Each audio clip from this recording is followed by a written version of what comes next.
بسم اللہ الرحمن الرحیم۔ آج کی ہماری نشست کا سوال مؤلفۃ القلوب کے بارے میں ہے۔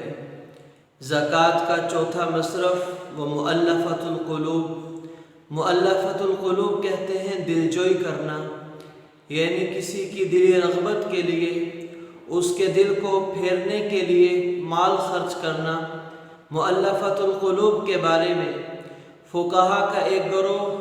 غیر مسلم کے بارے میں کہتا ہے کہ غیر مسلم کے دو گروہ اس سے مراد ہیں۔ ایک وہ گروہ جو ابھی اسلام نہیں لایا اور انہیں اسلام کے قریب کرنے کے لیے، اسلام میں داخل کرنے کے لیے ان پر مال خرچ کرنا، اور دوسرا غیر مسلم کا وہ گروہ جس کے اندر اقتدار ہے، طاقت ہے، اور ان کی طاقت اور اقتدار کی وجہ سے وہ ظلم کرتے ہیں، تو ان کو ظلم سے روکنے کے لیے ان کو مال دیا جاتا ہے تاکہ انہیں خاموش کرایا جائے۔ اور دو گروہ مسلمانوں کے اندر مؤلفۃ القلوب کے اندر آتے ہیں۔ ایک تو وہ مسلمان ہوا کرتے تھے جو اسلامی سرحدوں کے قریب جن کی بستیاں اور شہر ہوا کرتے تھے، اسلامی سرحدوں کی حفاظت کرنا اور ان کی وجہ سے دشمن کے حملے کی خبر رہنا، یہ ہوا کرتا تھا۔ اور یہ اسلامی سرحدوں کے اوپر موجود بسنے والے لوگ، ان کو مؤلفہ قلوب کہا جاتا تھا کہ ان لوگوں کو باقاعدہ تنخواہیں تو نہیں دی جاتی تھی سرحد کی حفاظت کے لیے، لیکن لوگ اپنی زکوٰۃ میں سے ان لوگوں پر خرچ کرتے تھے تاکہ یہ لوگ سرحد پر موجود رہیں اور پورے ملک کی حفاظت ہو۔ اب یہ نظام نہیں رہا، بلکہ سرحد پر حفاظت کا نظام کرنے والوں کو باقاعدہ تنخواہیں دی جاتی ہیں، اس لیے یہ شعبہ، یہ لوگ تو یہاں سے نکل گئے۔ دوسرے لوگ جو مؤلفۃ القلوب کے اندر آتے ہیں، وہ نئے اسلام لانے والے نو مسلم جو ابھی نئے ایمان لے کر آئے ہیں، لیکن ایمان ان کے اندر اتنا مضبوط نہیں، خدشہ ہے کہ دوبارہ کفر کی طرف لوٹ آئیں گے۔ ان لوگوں پر مال خرچ کرنا تاکہ یہ ثابت قدمی کے ساتھ اسلام پر جم سکے، چل سکے۔ تو حضرت عمر رضی اللہ تعالی عنہ نے اپنے دور خلافت میں جب دیکھا کہ اسلام کو غلبہ ہو گیا، اسلام کی قوت خوب بڑھ گئی اور اسلام کو اب کسی کی تعریف کی ضرورت نہ رہی، اسلامی سرحدیں محفوظ ہیں اور لوگ جوک در جوک اسلام میں داخل ہو رہے اور اسلام سے باہر کوئی نہیں جا رہا، تو اس وجہ سے عمر رضی اللہ تعالیٰ عنہ نے مؤلفۃ القلوب 8ویں مصرف پر خرچ کرنے سے منع کر دیا۔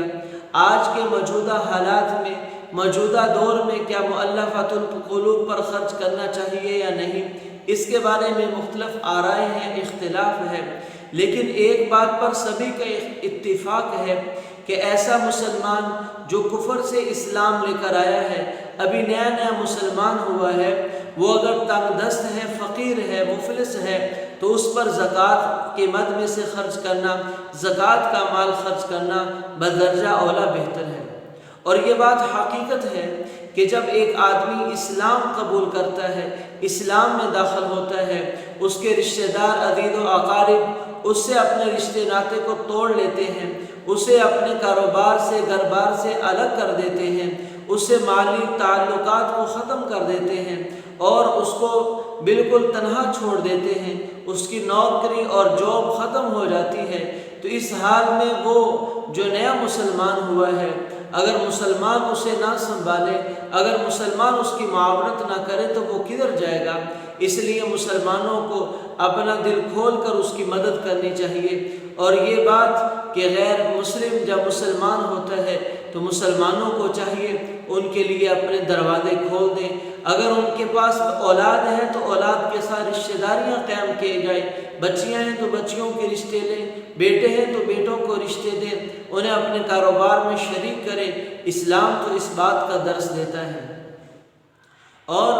سب سے اہم اور ضروری بات یہ ہے کہ نو مسلموں کے اندر بھی کچھ لوگ ایسے ہیں جو اسلام تو ان کے آباء و اجداد لا چکے تھے اور وہ کئی سال سے مسلمان ہیں، لیکن مانگنے کے لیے، بھیک مانگنے کے لیے، مال جمع کرنے کے لیے کچھ لوگ اپنے آپ کو نو مسلم بتاتے ہیں کہ ہم تو اسلام ابھی قبول کیا ہے، ہمارے حالات ہیں، تو ایسے لوگوں کے بارے میں تحقیق کر لینی چاہیے۔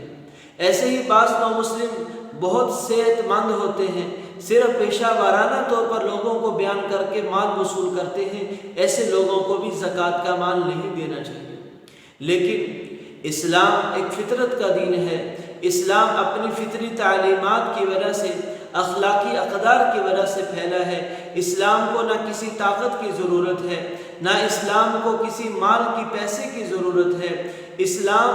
لیکن اسلام کی طرف دعوت دینے کے لیے، لوگوں کو اسلام کی طرف متوجہ کرنے کے لیے مال خرچ کرنے کی دعوت فکر دیتا ہے۔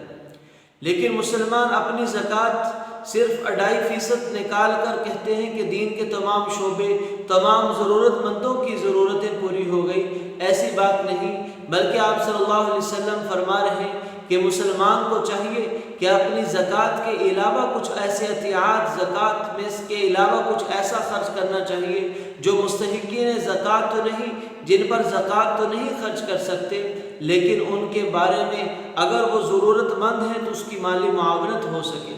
آج لوگ ہزاروں روپے کے ٹیکس ادا کر دیتے ہیں، ہزاروں روپے گورنمنٹ کو ٹیکس کی مد میں دے دیتے ہیں، مختلف ٹیکسز ادا کر دیتے ہیں، وہ گوارا کر لیتے ہیں، لیکن اپنے زکوٰۃ کے علاوہ مال میں سے کسی غریب، محتاج، کسی ضرورت مند پر خرچ کرنا گوارا نہیں کرتے۔